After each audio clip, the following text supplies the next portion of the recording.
Great shot from the bumper cam. Oh, there's Rick Mass sliding in.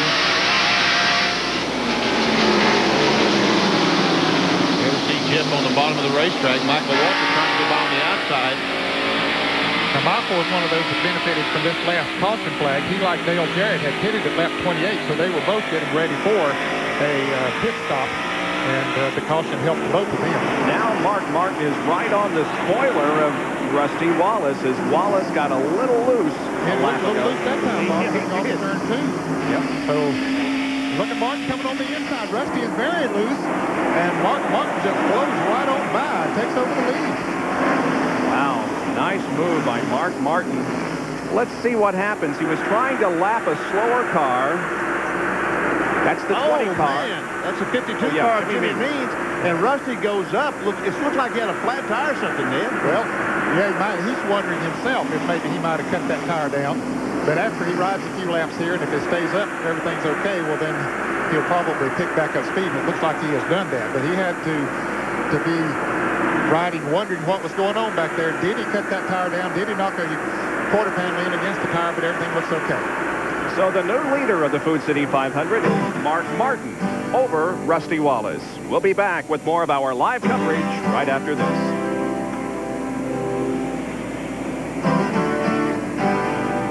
Who has never won here at Bristol, but who has 5 top 5 finishes, is the current leader of this race.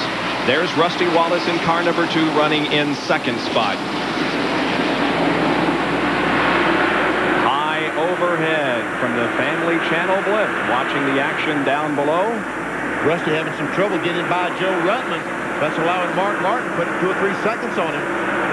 You don't have to lift on that accelerator but just a little bit when you're up on the high side of another race car. And, yeah, it is 1 or 2 seconds.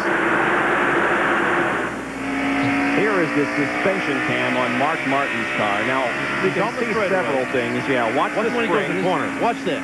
Man, oh, man, can you see that spring compress as he goes through that corner? And watch the tires. The shape of the tires change.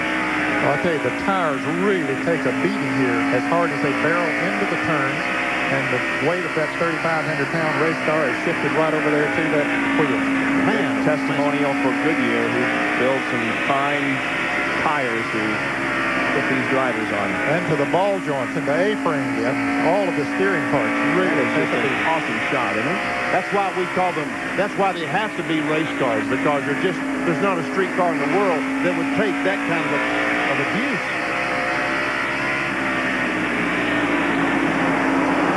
Here's Martin moving to the inside of Wally Dallenbach Jr. It's his team car, Wally Dallenbach. Both those cars owned by Jack Roush. He puts him 2 laps down. Wally is 17th. Here's Kyle Petty and Dale Earnhardt. Now, Earnhardt's going better now.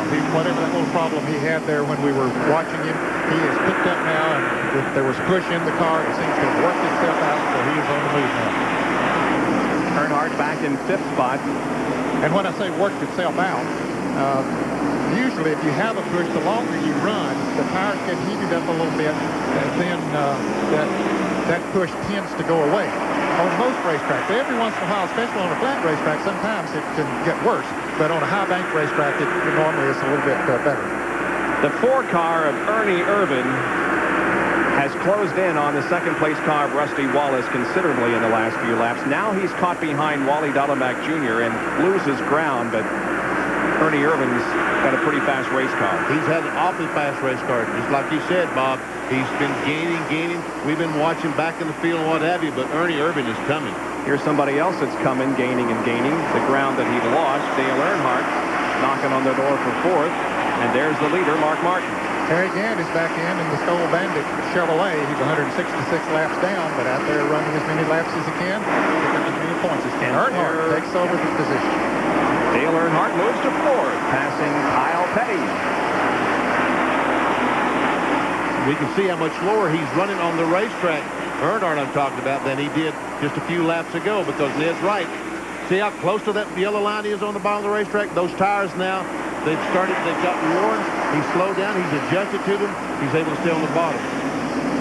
His car, before they made the pit stop, was riding a little bit high on the older tires, and so they made that adjustment on it. And now once he gets the tires worn down a little bit, it seems to really be working for him. You're talking about Dale Earnhardt. Of course, what Mark Martin's crew have done to that Ford is working for him as well. Now, his crew didn't do the front end of that. Mark did that himself, folks. He ran the back of someone, knocked the hood up. Some of the crew members said that car may look like their grandmother's car, but it's running great. And that's all that counts. They're not implying that a grandmother would have a bent fender. No, absolutely. I did not say that. Someone down there said something about that. I just repeated what I heard. Okay. Now Ernie Irvin again is right on the back bumper of Rusty Wallace.